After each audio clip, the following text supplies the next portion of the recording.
والسلام على من لا نبي بعده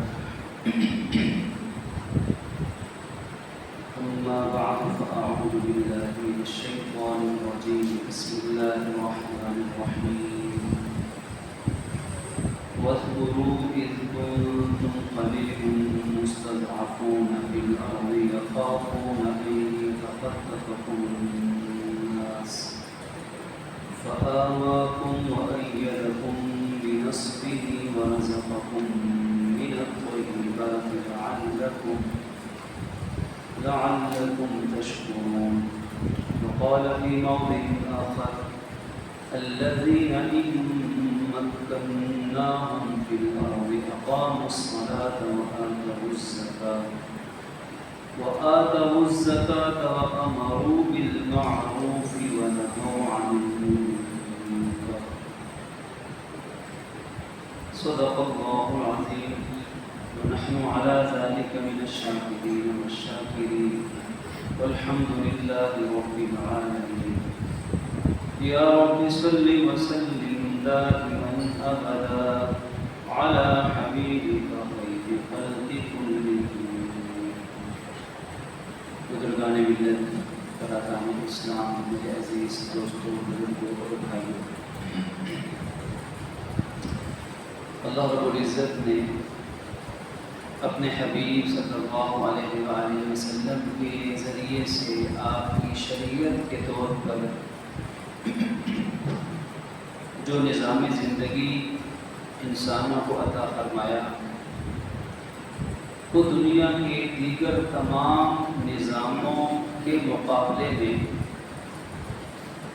سب سے زیادہ انسانی فطرت کے قریب ہے، سب سے زیادہ انسانیت کے لیے مفید ہے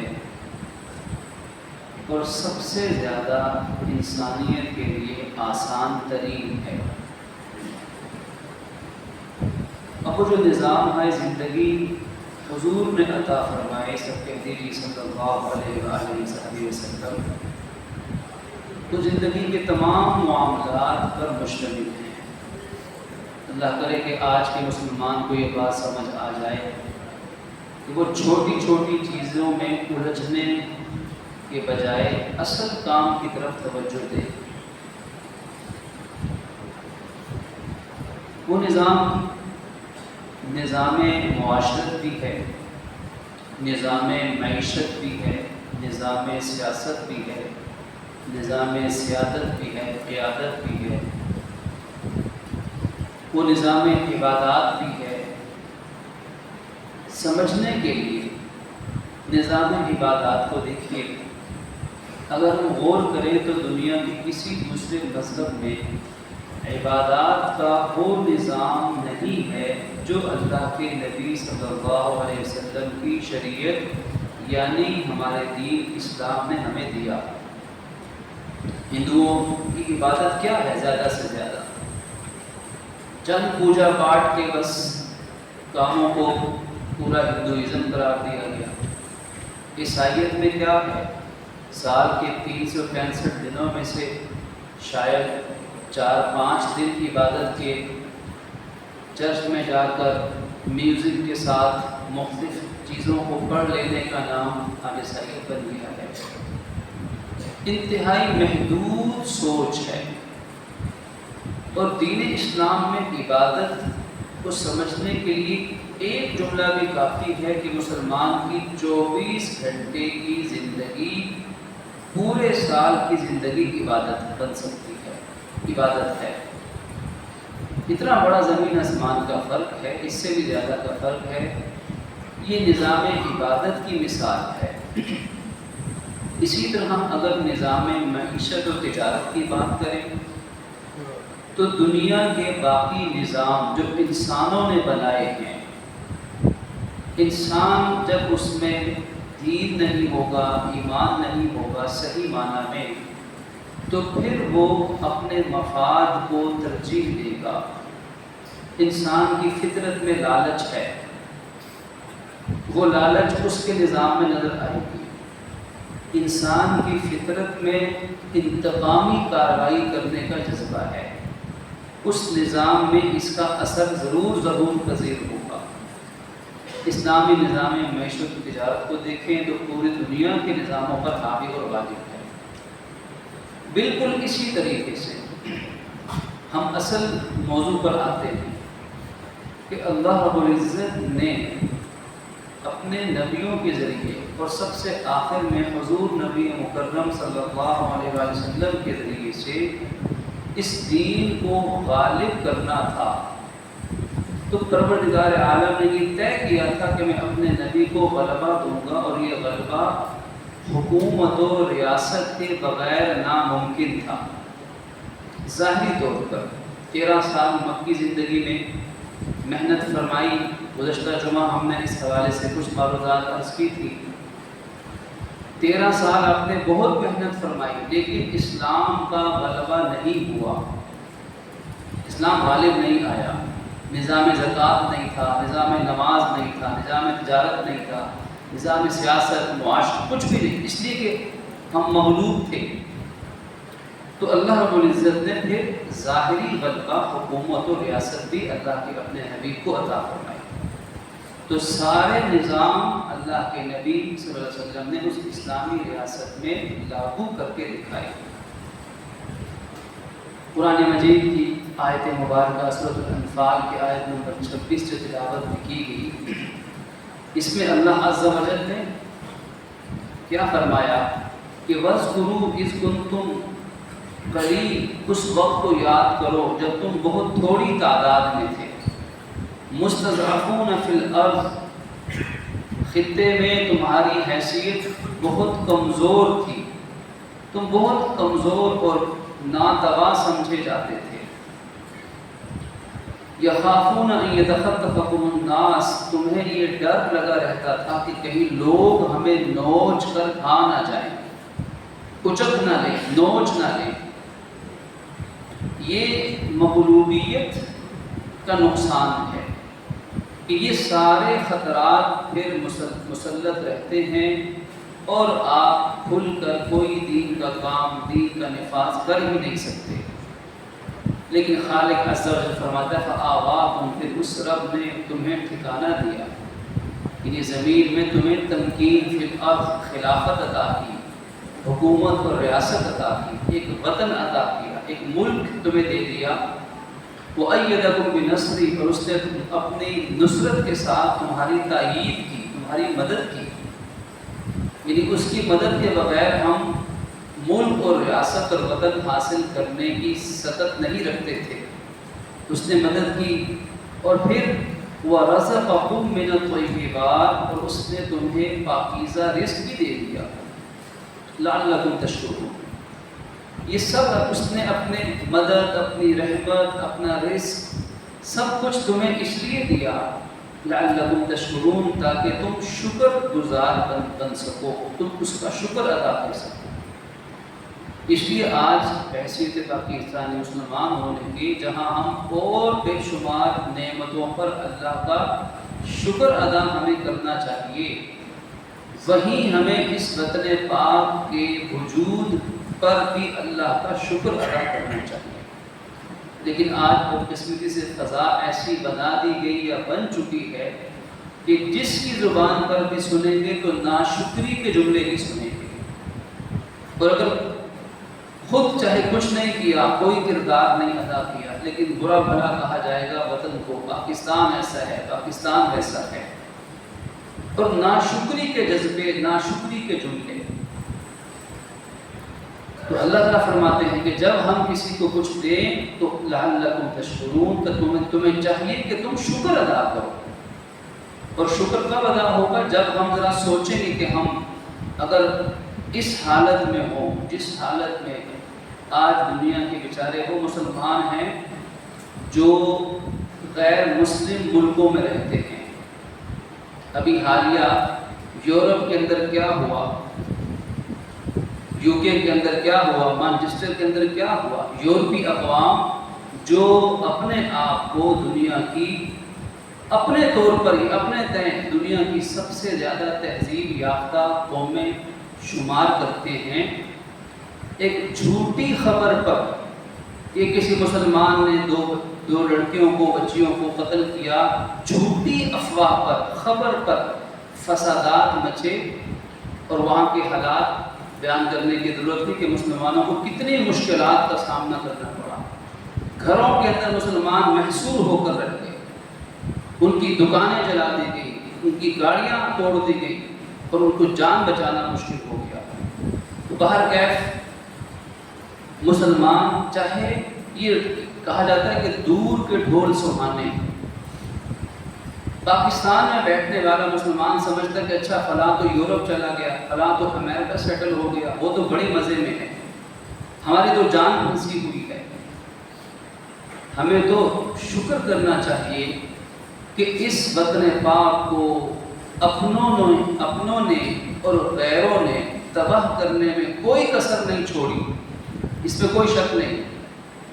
جتنا اسے لوٹ سکتے تھے لوٹا گیا، لیکن اللہ کے فضل سے یہ وطن آج بھی موجود تو ہے، اس کا وجود تو ہے، اس میں زندگی کے اثرات تو ہیں، اور انشاءاللہ اگر اللہ نے چاہا اور اگر ہم قرآن کے اس اصول پر جو آگے آئے گا کہ شکر کسے کہتے ہیں، اگر ہم مسلمان، پاکستانی مسلمان اس شکر کے پیمانے پر پورا اتریں یا اترنے کی کم از کم کوشش کریں، تو انشاءاللہ وہ دن دور نہیں ہے کہ اللہ کا وعدہ جیسے پہلے سچا ہوا تھا وہ آئندہ بھی سچا ہوگا۔ ان اللہ لا یخلف المیعاد، اللہ کبھی اپنے وعدے کے خلاف ورزی نہیں کرتا۔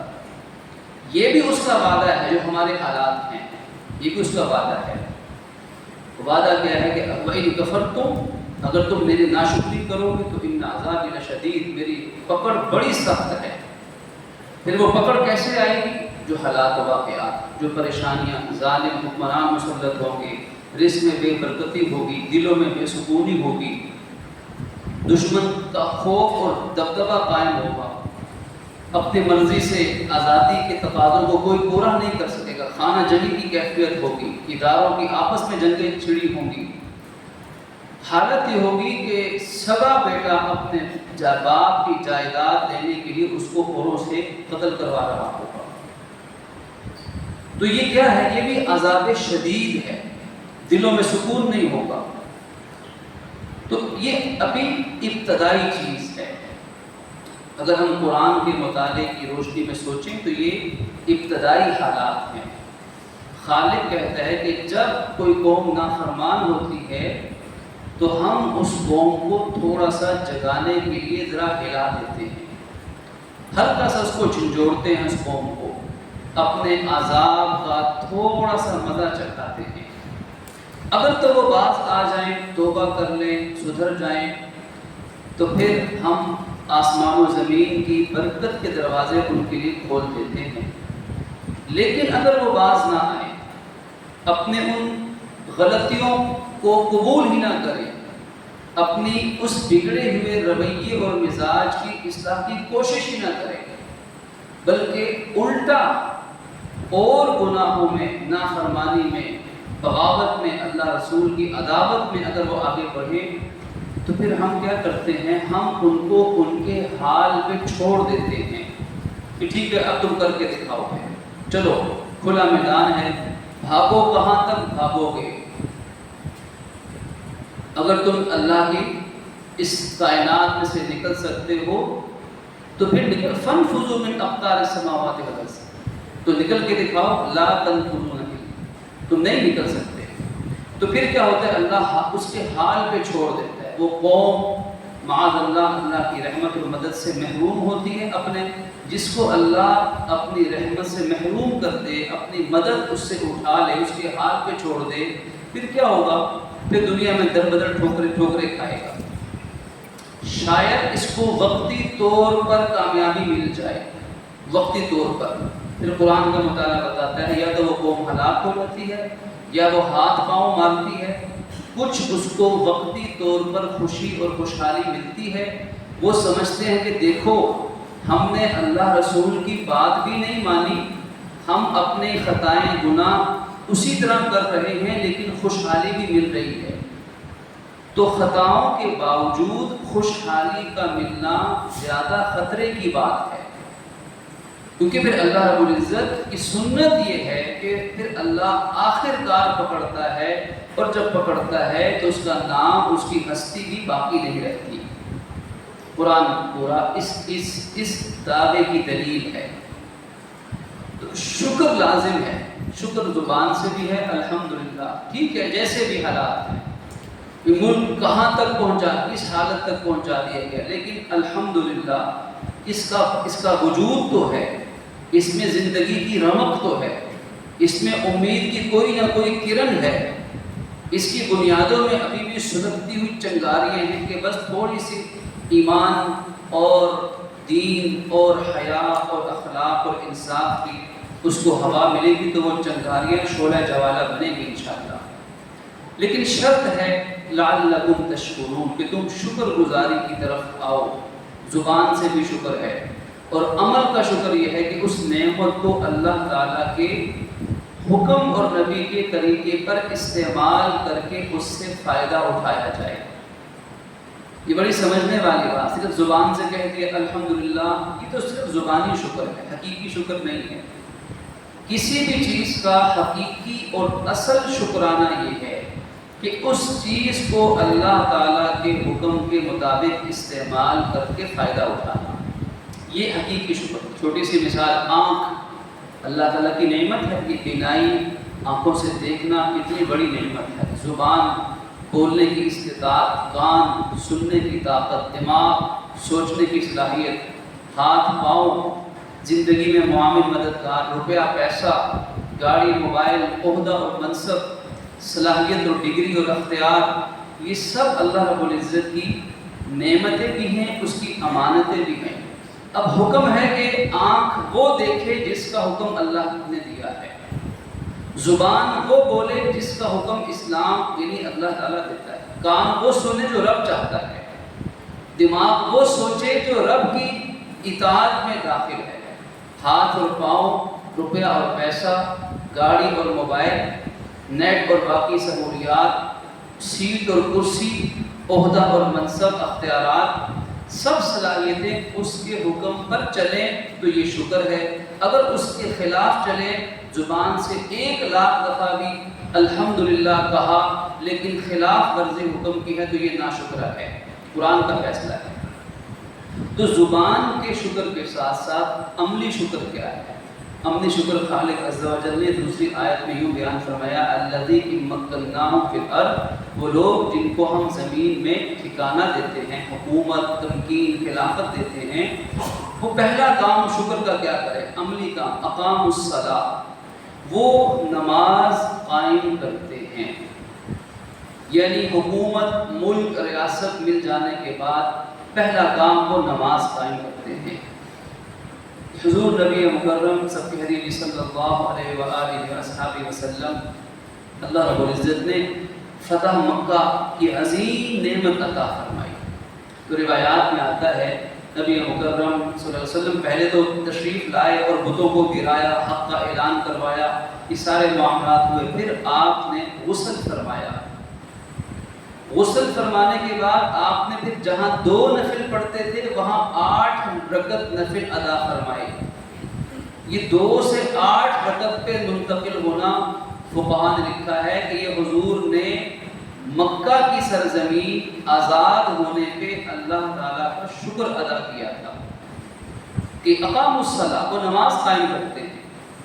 اور پھر یہ ایک ظاہری مثال ہے، لیکن اگر اس کی حقیقی مثال پہ غور کریں کہ نماز قائم کرنا کیا ہے، ایک نماز ادا کرنا ہے، یہ نہیں کہا کہ نماز ادا کریں گے، اپنی نماز پڑھ لیں گے، بلکہ ہے نماز قائم کرتے ہیں۔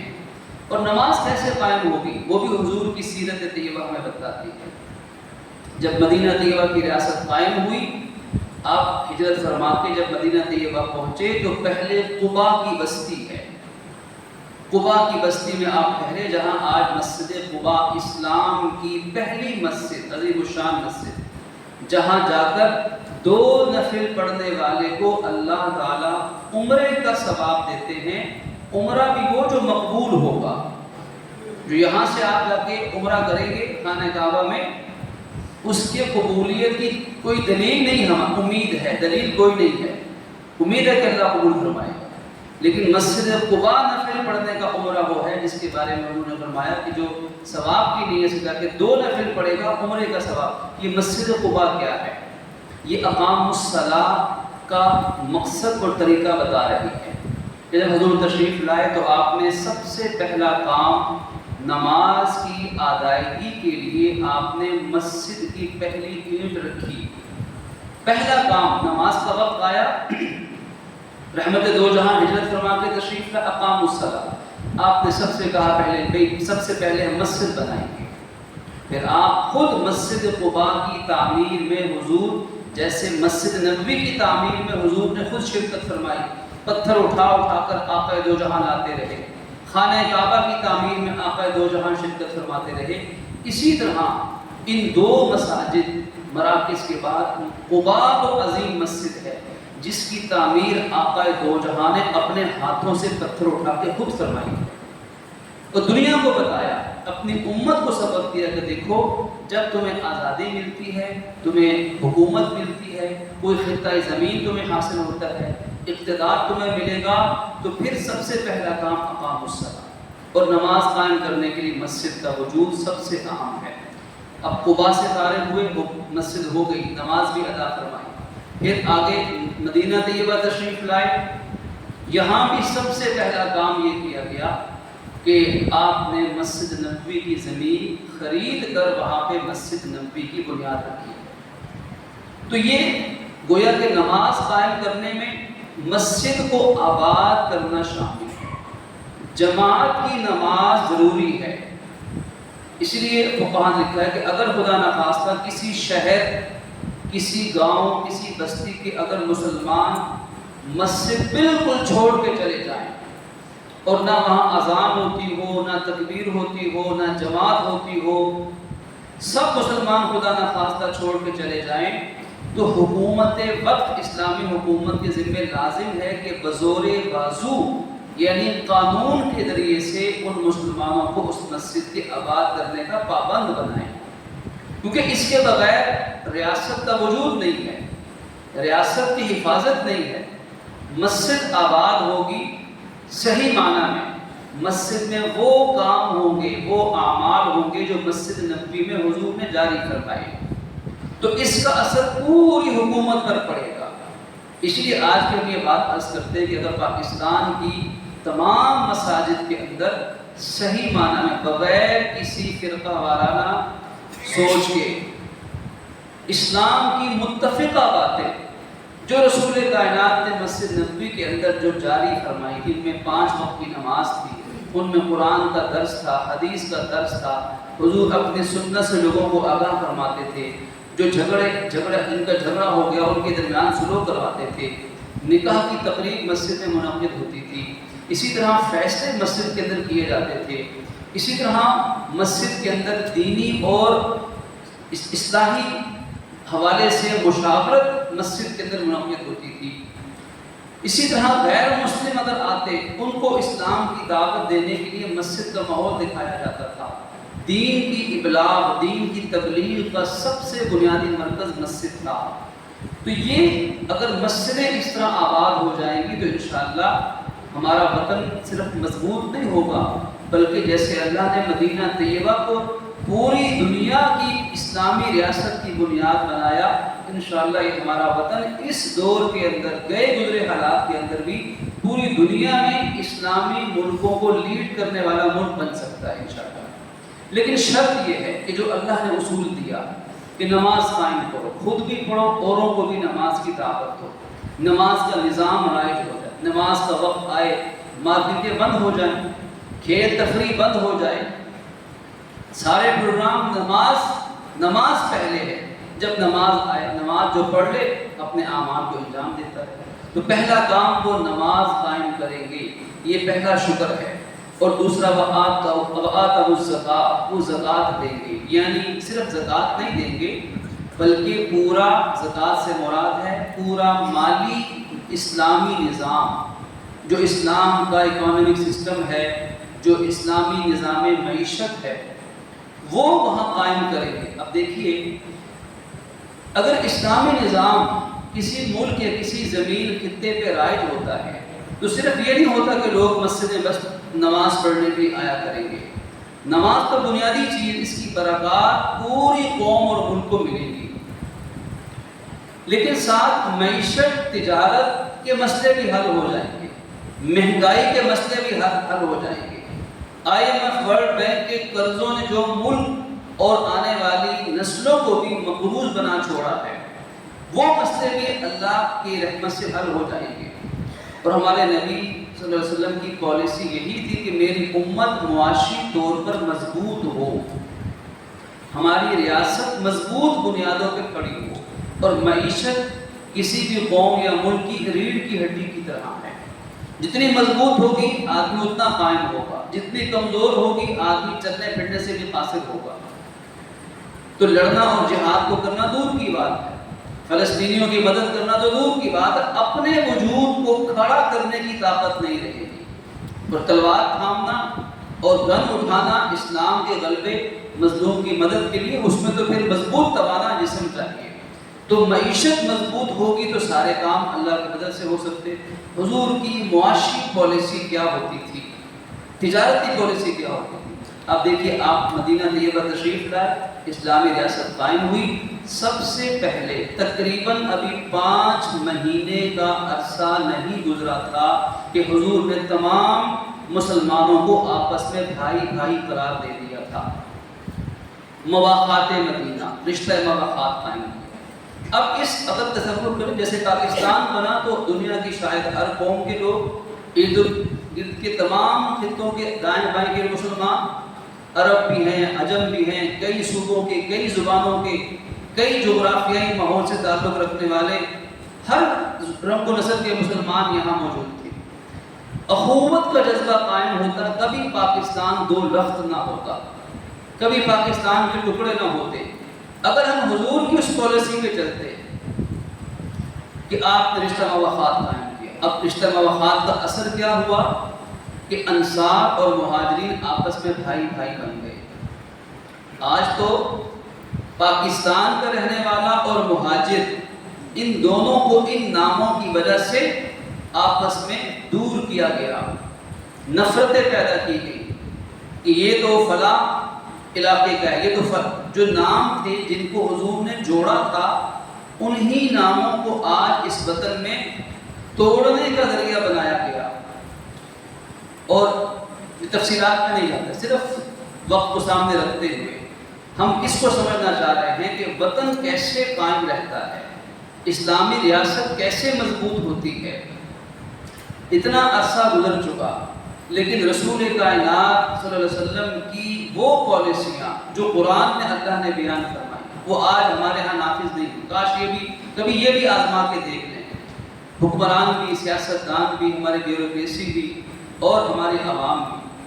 ہم نے دنیا کے سارے نظام، کئی نظام اس ملک میں نافذ کر کے اس ملک کی گاڑی کو چلانے کی کوشش کی، ناکامی ملی. کاش اللہ کے نبی کے اس نظام کو بھی اپناتے. اخوت کا نظام، جس کا ایک حصہ ہے اخوت ہے. صحابہ کرام، انصار و مہاجرین، رنگ و نسل کا فرق ہے، لیکن کیسے بھائی بھائی بنے. قرآن نے کہا انما المؤمنون اخوہ، تمام مومن آپس میں بھائی بھائی. حالت یہ ہوئی تھی کہ انصاری صحابہ کرام نے ان مہاجر آنے والے، ان مہاجروں کو، جن کو شاید دنیا تانا دیتی کہ مہاجر ہیں، مہاجر کا لفظ تانا بن گیا، اللہ کے نبی کے ان صحابہ نے حضور کے اس رشتے کی لاج رکھتے ہوئے ان کے ساتھ اس ایثار کا کام مظاہرہ کیا کہ اللہ نے قرآن میں ان کی تعریفیں فرمائی کہ وہ لوگ جو پہلے سے یہاں رہتے تھے، انہوں نے بعد میں آنے والوں، ہجرت کرنے والوں کی مدد کی، جو ان پر خرچ کرتے ہیں کبھی اس پہ دل میں تنگی محسوس نہیں کی. یہاں تک بات ہماری اسلامی تاریخ کا روشن چہرہ ہے کہ انصار صحابہ کرام کو وہ دولت زیادہ پسند ہوتی تھی جو دولت مہاجرین پہ وہ خرچ کر دیتے تھے. اور ذرا تصور تو کیجیے انہیں کس حد تک ان کی ذہنی سوچ، ایمان اور اخوت کا جذبہ کیا تھا. شاید آج ہم جس حالت میں ٹکڑوں میں بٹے ہیں، شاید ان حالات میں تو اس کو سمجھنا اور سمجھانا ممکن نہیں رہا۔ صحابہ انصار کے بارے میں آتا ہے کہ وہ کبھی بھی اپنے مال و دولت کے بارے میں اپنے آپ کو مہاجرین صحابہ سے زیادہ حقدار ہی نہیں سمجھتے تھے۔ اب یہاں نوٹ کرنے والی بات یہ ہے کہ یہ 100% دولت انصار کی اپنی کمائی تھی، اپنی کمائی ہوئی تھی نا۔ مہاجرین تو ساتھ کچھ نہیں لائے تھے، وہ تو پیار و مددگار سب کچھ چھوڑ کر آ گئے تھے، لیکن حضور نے کہا بھائی بھائی ہیں۔ اب انصار کے پاس جو کچھ تھا وہ کہتے تھے کہ ہمارا حق اس پر مہاجرین صحابہ سے زیادہ نہیں ہے، بلکہ یہاں تک ہوا کہ بعض صحابہ نے کہا کہ میری 2 بیویاں ہیں، چونکہ میرے نبی نے مجھے تمہارا بھائی قرار دے دیا ہے، اب ہم ایک قوم ہیں، ایک امت اور ملت ہیں، میں اگر تم کہو تو میں ایک بیوی کو طلاق دیتا ہوں، تم اس سے نکاح کر لو۔ اور شروع میں تو یہاں تک ہوا کہ اگر کوئی انصاری صحابی فوت ہو جاتا تو اس کے مہاجر بھائی کو اس کی وراثت میں سے بھی حصہ دیا جاتا تھا، حالانکہ حصہ بنتا نہیں تھا۔ پھر وہ بعد میں اللہ تعالیٰ نے احکامات نازل فرمائے وراثت کے، کہ وراثت میں سے حصہ نہیں ملے گا، وراثت صرف وارثوں کا حق ہے، وراثت میں خون کا رشتہ ہے یا نکاح کا رشتہ ہے، وراثت میں سے حصہ نہیں ملے گا، باقی اس کے علاوہ تمہارا حساب قابل قبول ہے۔ تو یہ تھا اللہ کے نبی کا وہ نظام، جب وہ آپس میں بھائی بند امن قائم ہو گیا۔ یہ امن کی دعا حضرت ابراہیم علیہ السلام نے بھی مانگی تھی، یا رب اجعل هذا البلد آمنا، اے میرے رب اس ملک کو امن کا گہوارہ بنا دیجیے۔ تو جب امن قائم ہوگا تو پھر اللہ تعالیٰ رزق کے دروازے کھولے گا، پھر معیشت مضبوط ہوگی۔ جب تک امن قائم نہیں ہوگا تو ملک کبھی معاشی طور پہ خود کفیل نہیں ہوگا۔ اب امن کب قائم ہوگا؟ جب آپس میں محبت ہے، آپس میں ایک دوسرے کو برداشت کیا جائے، ایک دوسرے کی باتوں کو معاف کیا جائے، چھوٹی چھوٹی باتوں کی وجہ سے دل میں بغض، عناد، کینہ نہ رکھا جائے، دلوں کو صاف کیا جائے، تب امن قائم ہوگا۔ اور یہ چیزیں اخوت کے جذبے کے بغیر ممکن نہیں۔ اور یہی ہمارے وطن عزیز کا شکرانہ بھی ہے، جیسا کہ عرض کیا، 2 باتیں اب تک عرض کی۔ پہلی چیز ہے کہ لعلکم تشکرون، اللہ نے آزادی وطن یہ نعمت دی، تو پہلا شکر ہے نظام نماز، نظام صلاۃ کا نفاذ، جو بہت جامع اصطلاح ہے۔ پھر نظام زکوٰۃ کا نفاذ، جو جس میں پوری معیشت، تجارت سب کچھ شامل ہے۔ اور تیسری بات ارشاد فرمائی وَأَمَرُوا بِالْمَعْرُوفِ، اور وہ نیکی کا حکم دیتے ہیں، وَنَهَوْا عَنِ الْمُنکَرِ، اور وہ بری بات سے منع کرتے ہیں۔ اب یہ اختیار کس مقصد کے لیے؟ یہاں ایک سوالیہ نشان، کویسچن مارک۔ ایک غیر مسلم ریاست حکومت قائم ہو اور ایک مسلمان ریاست حکومت قائم ہو، غیر مسلم کو اپنا حکم نافذ کرنے کی طاقت ملے اور مسلمان کو بھی حکم نافذ کرنے کی طاقت ملے، ان دونوں میں فرق کیسے ہوگا؟ کیا فرق ہے؟ ایک فرق جو قرآن بیان کرتا ہے، جس سے اسلامی اور غیر اسلامی حکومت اور ریاست جدا جدا ہو جائیں گے، وہ فرق یہ ہے کہ جب غیر مسلم حکمران بنے گا تو وہ اپنے قوانین کو، اپنے ذاتی باتوں کو، اپنی سوچ اور رجحان کو اس ملک، اس سرزمین پہ نافذ کرنے کی کوشش کرے گا، جبکہ اگر مسلمان حکمران بنے گا تو وہ اپنی ذاتی رجحان کو نافذ نہیں کرے گا، وہ اللہ اور اس کے رسول کے احکامات کو نافذ کرنے کی کوشش کرے گا، یعنی نیکی کا حکم اور بدی سے منع کرے گا۔ تو معلوم ہوا کہ اسلامی حکومت اور ریاست اور آزادی کا شکرانہ یہ تھا کہ ہم ان سالوں کے اندر، اس عرصے کے اندر، اس طویل مدت کے اندر ہم معاشرے میں سے برائیوں کو مٹانے کی کوشش کرتے ہیں۔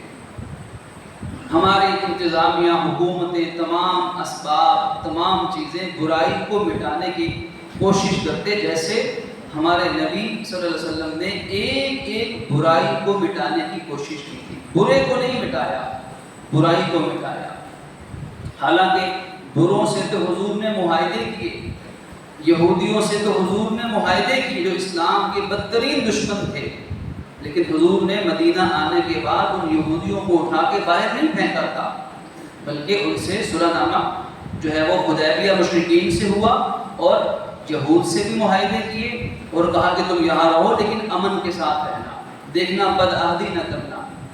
لیکن جب انہوں نے بار بار عہد شکنیاں کی، بار بار ان وعدوں کو توڑا، ملک اور مسلمانوں کے خلاف سازشیں کرتے رہے، تو آخر کار پھر غزوہ خیبر ہوا ہے۔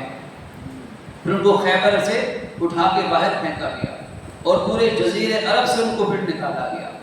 لیکن شروع میں آ کے اللہ کے نبی نے نہیں نکالا تھا، وہ تو ان کو رکھا۔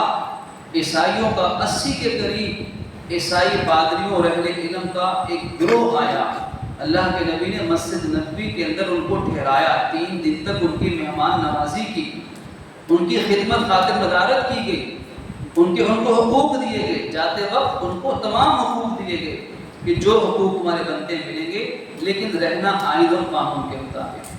تو لیکن جو برائی ہے معاشرے کے اندر، اس برائی کو ختم کرنا یہ اسلامی ریاست کی ذمہ داری ہے، ملک کے بڑوں کی ذمہ داری ہے کہ وہ اپنی پوری طاقت صرف کر کے چھوٹی اور بڑی ہر طرح کی برائی کو مٹانے کے لیے، برائی کو، کیونکہ یہی مقصد ہے اسلامی ریاست کا۔ طاقت کے حصول کا مقصد ملک برائے ملک کا اسلام میں کوئی کنسیپٹ نہیں ہے۔ یہ بات پہلے بھی عرض کی، آج بھی اور آئندہ بھی عرض کرتے رہیں گے کہ اس ملک کی اللہ کے نزدیک حیثیت ایک مچھر کے پرس کے برابر بھی نہیں ہے کہ جس ملک میں اللہ کا دین نافذ نہ ہو، چاہے وہ مکہ ہو چاہے وہ مدینہ ہو۔ اب یہ بات بڑی گہری اور قابل غور بات تھی کہ مکہ اس وقت تک مکرمہ نہیں بنا جب تک وہاں اسلام نافذ نہیں ہوا۔ پہلے بھی یہ بات عرض کی کہ وہاں سے مسلمانوں کو حکم تھا کہ مکے کو چھوڑ کے مدینے آئیں، جو عذر کے بغیر ہجرت نہیں کرے گا، مکہ نہیں چھوڑے گا، اس کے لیے شدید عذاب کی وعیدیں اللہ نے قرآن میں سنائی۔ اور مدینہ اس وقت تک طیبہ اور منورہ نہیں بنا، وہ یثرب تھا جب تک وہاں حضور نے اپنے قدم مبارک نہیں رکھے تھے، جب تک وہاں اسلام کی روح نہیں آئی تھی، تب تک مدینے کی فضا بڑی سخت تھی۔ بلکہ کہا جاتا ہے کہ شاید پورے جزیرے عرب کے اندر، بلکہ پوری دنیا میں سب سے شدید بخار مدینے کا ہوتا تھا۔ وہاں لوگ جاتے تھے بیمار پڑ جاتے تھے، بخار، تکلیف، کمزور، حتیٰ کہ صحابہ کرام کے بارے میں بھی آتا ہے کہ جب مسلمان ہجرت کر کے مدینہ پہنچے تو شدید بخار حضور کو بھی ہوا، صحابہ کو بھی ہوا، اور کئی صحابہ اتنے بیمار پڑ گئے تھے کہ وہ کھڑے ہو کے نماز نہیں پڑھ سکتے تھے، انہوں نے بیٹھ کے نماز پڑھنا شروع کر دی۔ آخر میں حضور نے جب دیکھا کہ یہ تو میرے صحابہ بیٹھ کے نمازیں پڑھنے لگ گئے، فرمایا کہ دیکھو بیٹھ کے نماز پڑھنے والے کو کھڑے ہو کر نماز پڑھنے والے کے مقابلے میں آدھا ثواب ملتا ہے۔ حضور سے یہ بات سننی تھی تو ہر ایک نے پوری کوشش کر کے، مجاہدہ کر کے کھڑے ہو کے نماز پڑھنا شروع کی۔ لیکن کہنے کا مقصد یہ تھا کہ مدینہ اس وقت مدینہ منورہ بنا جب وہاں اسلام اللہ کے نبی نے نافذ کیا۔ اللہ رب العزت ہمارے اس وطن پاکستان کی حفاظت فرمائے، مسائل کو حل فرمائے اور ہمیں غور و فکر کی توفیق بخشے۔ تو آخر دعوانا